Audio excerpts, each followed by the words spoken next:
Hello everyone. मी काय म्हणते, या चढाओढीच्या युगामध्ये प्रत्येकजण धडपडत आहे, तू श्रेष्ठ की मी. प्रत्येकजण बाजार मांडून बसलेला आहे आणि या बाजाराचे देवाणघेवाण करणारे जर आपण असो तरच आपली त्यांच्यासोबत मैत्री, अन्यथा ते आपली ओळख देखील सांगत नाहीत. स्वार्थापोटी या जोडले गेलेली माणसं स्वतः गुन्हेगार तर असतातच, पण इतरांना गुन्हेगार ठरवण्यात अतिशय माहीर असतात. हीच माणसं समाजात वावरत असताना त्यांचा चेहरा वेगळा असतो आणि प्रत्यक्षात त्यांचा चेहरा वेगळा असतो.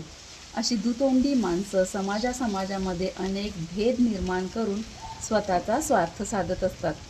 ही तर झालं सर्वसामान्य माणसं हो, पण मोठमोठे योगी, महाराज, बाबा हे देखील ध्यान साधना करतात खरं, पण अहंकाराने खचाखच भरलेली असतात.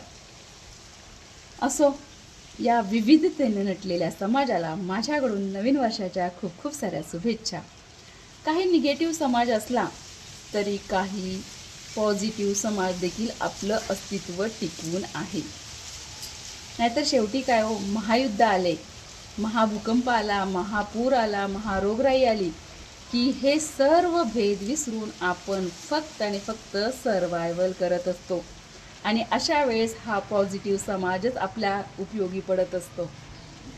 जीवनाचा खरा उद्देश आपल्याला कधी कळतो, जेव्हा महा असे महासंकट येते तेव्हा आपल्याला जीवनाचा खरा अर्थ कळतो. तोपर्यंत आपण नकली जीवन जगत असतो.